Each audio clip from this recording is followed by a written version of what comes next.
vocês mudaram lá na Eurásia o cenário lá em relação ao Brasil? Em geral, vocês estavam tendo uma visão positiva em relação ao país em um prazo e esse cenário agora tornou-se mais negativo. Quer dizer, obviamente tem a ver com o coronavírus, mas há outras razões.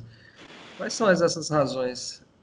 Eu diria o seguinte, que antes do choque do coronavírus, nós estávamos em um equilíbrio onde nós tínhamos um presidente com uma postura política de manter a sua retórica contra o establishment político, se valendo perante as suas bases na opinião pública, mas, ao mesmo tempo, um Congresso e lideranças no Congresso que chegaram à conclusão que uma agenda de reformas, seja fiscais ou até mesmo seja econômicas, era do seu próprio interesse eleitoral.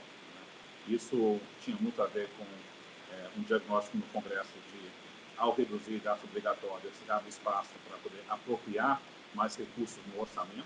Isso se traduziu em acompanhando o controle, reduzindo os gastos discricionários do Executivo, e também um alinhamento inédito para reformas como uma reforma tributária, que tem apoio de grandes governadores e lideranças na Câmara e também no Senado. Então, era um ambiente com tensões políticas, mas, paradoxalmente, os incentivos dos atores estavam alinhados para poder avançar reformas mesmo nesse ano. Né? O choque do coronavírus, eu acho que vai ter duas repercussões, nós vamos ter dois momentos políticos. Né? Uma é a reação de imediato, como é que a classe política e o governo reagem a essa crise. As primeiras reações do governo foram desastrosas, em termos de comunicação política, um presidente que estava minimizando a repercussão da crise com medo da repercussão econômica se todos entrassem em medidas de contenção ao vírus mais agressivos, de um lado, e uma equipe econômica que a sua primeira reação foi de querer acelerar reformas já no Congresso, do outro, e lento ao tomar medidas de curtíssimo prazo para mitigar os efeitos sociais e econômicos. Né? No curtíssimo prazo, nós estamos um pouco mais otimistas, no sentido que estamos enxergando o governo focando mais numa agenda de mitigar os efeitos sociais e econômicos para as empresas e para a população. Eles estão ainda atrasados, mas eles estão fazendo esse movimento nessas últimas 48 horas. Né? E o presidente também está começando a mudar a sua postura. E estamos enxergando no Congresso uma tremenda boa vontade de aprovar toda essa agenda com muita celeridade. Então, nós devemos ter uma cooperação do Executivo e do Legislativo, né? Porque a crise vai falar mais alto. Aí, nós vamos ter um segundo estágio, que é, passado essa crise nos próximos 3, 4 meses, dependendo do quanto tempo demorar, né? Vamos viver com as repercussões de uma economia que deve estar no chão, com deslocamento social e econômico profundo, né? E um crescimento econômico baixo, não só esse ano, mas também no ano que vem. Nos preocupa a dinâmica política nesse segundo estágio. Né? Porque, se nos próximos 3, 4 meses, talvez o tamanho da crise leve aos atores a trabalharem junto, né? Em uma segunda derivada, nós vamos ver o presidente Jair Bolsonaro assim, continuando numa sua estratégia de ir para as bases se a aprovação dele cair ao longo desse processo, né? Não só de imediato, mas eu diria mais depois da fase mais aguda da crise. Nós vamos ter preocupações no Congresso sobre a sobrevivência eleitoral de parlamentares e senadores, vivendo com um novo equilíbrio de crescimento muito mais baixo, não só esse ano, mas também no ano que vem. Então, a colisão reformista no Congresso também pode fracionar. Né? E aí, assim, tudo indica que nós vamos ter um segundo mandato do presidente Bolsonaro muito mais difícil. Né? Aquele cenário que a gente estava vivendo só algumas semanas atrás, que era uma retomada do crescimento econômico, reforça o diagnóstico no Congresso de que aprovar reformas econômicas é do seu próprio interesse próprio, e um presidente um pouco mais tranquilo da sua posição política, ser um círculo virtuoso de reformas e crescimento econômico se autoalimentando, esse ciclo foi quebrado, né? E podemos ter um ciclo vicioso. Aí nós temos crescimento baixo, um presidente que reage ao enfraquecimento, se polarizando, indo para suas bases, reforçando a retórica anti-establishment contra a classe política, e a classe política no Congresso também entrando em desespero sobre as suas chances de reeleição em 2022.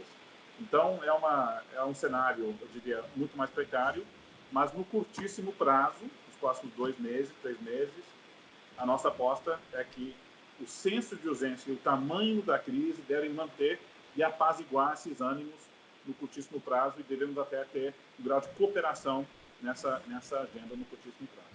Ao mesmo tempo que ele faz esse gesto de apaziguamento, ele continua incentivando a polarização, né? Ele usou a coletiva também para convocar manifestações a favor dele, né? E mantém uma atitude hostil em relação a certos segmentos, entre os quais a imprensa. Como você acha que essa atitude belicosa dele vai continuar sendo um fator de instabilidade mais para frente? Eu acho que o preço político por essa retórica belicosa não virá no curtíssimo prazo, mas virá lá na frente. Porque no curtíssimo prazo, o tamanho da crise é tão grande que o intuito no Congresso é para poder trabalhar conjuntamente numa agenda e aprovar essa agenda com celeridade, né? E também, do lado do presidente, a nossa aposta é que ele não vai fazer um reviravolta de 180%. Ele não vai fazer um reviravolta total, né? Mas ele vai diminuir a retórica e fazer alguns agrados em termos de trabalhar com lideranças e os outros poderes, né? Mas é um presidente que sempre vai conviver com essa tensão, porque é um presidente, no raciocínio político e o cálculo do Palácio Planalto ele chegou na presidência sem apoio de ninguém, sem dinheiro, sem apoio de partidos e lideranças. E ele precisa alimentar essa narrativa contra o establishment como um todo, incluindo a imprensa, incluindo outros, para poder se sustentar politicamente. Então, os instintos do presidente são, quando ele entra em dificuldades, ele redobra nessa retórica polarizante que o levou ao Palácio Planalto, né? Eu só diria que que esse conflito nunca vai embora, né? Mas dado o tamanho da crise e ele reconhecendo que ele está pagando um preço de opinião pública possivelmente alto no curtíssimo prazo ao adotar essa retórica, ele deve elevar a importância da crise e não tentar adotar um discurso não só polarizante de um lado, mas um discurso perigoso de sanitário do outro, que é tentar minimizar a severidade da crise com o olho de não gerar pânico que possa ter uma repercussão na economia. A economia vai chegar e vai parar independente da postura do presidente. Então, isso está vindo, né? Porque nós temos com um grau de pânico global, governos estaduais locais estão adotando medidas de contenção, e acho que a crise vai atropelar. Então, não tem a estratégia de você não gerar pânico na opinião pública para evitar a economia entrando em colapso, é uma estratégia perdedora, não tem como vencer. Então, acho que o presidente vai reconhecer isso, a nossa aposta, e deve apaziguar, mas nunca vai abandonar a retórica polarizante. Qual é o apoio que essa retórica polarizante encontra hoje? É um apoio que está diminuindo, minguante, ou ele mantém-se estável, na sua opinião? É muito difícil, nós não temos dados de opinião pública no curtíssimo prazo para avaliar qual foi o preço que o presidente está pagando por tentar minimizar a crise do coronavírus. Eu até diria o seguinte, de que mais danoso para ele não é a guerra contra o Congresso, contra a mídia, ou contra o establishment político. Essa mensagem, perante a opinião pública, até pode ser vencedora. O grande erro foi de minimizar a crise sanitária, né? De ir lá, com os apoiadores, dizer que essa crise e o coronavírus é só uma gripe um pouco mais severa, né? E que tudo está sob controle e que é histeria ter uma reação como essa. Essa, eu diria, a reação ao coronavírus, ao meu ponto de vista, foi um erro perante a opinião pública muito mais grave do que manter a retórica polarizante contra instituições com qual não tem um apoio político muito elevado. Então eu diria de que não sabemos o preço que ele pagou por essa minimização do lado do coronavírus. Eu acho que é um preço que pode ser razoavelmente grande no curtíssimo prazo e, portanto, do lado da postura do presidente com a crise, eu acho tudo assim, a minha aposta é que o presidente vá reagir da mesma forma com a qual o presidente Trump mudou de postura, porque tentando minimizar a crise é uma postura muito difícil de sustentar num ambiente como esse, né? E o preço virá na frente, porque ele gera esse desgaste com os outros poderes, com a classe política, e num cenário de recessão, dificilmente o presidente vai manter índices de aprovação elevados ao longo desses próximos 6 meses a 1 ano, né?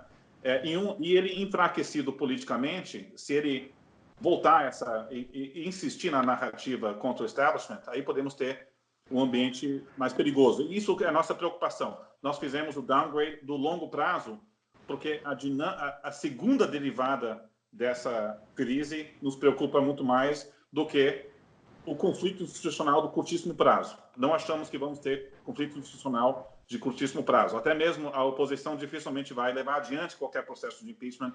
Assim, o momento hoje em Brasília e no Congresso Nacional é trabalhar conjuntamente para a agenda de curtíssimo prazo para poder atravessar essa crise muito grave.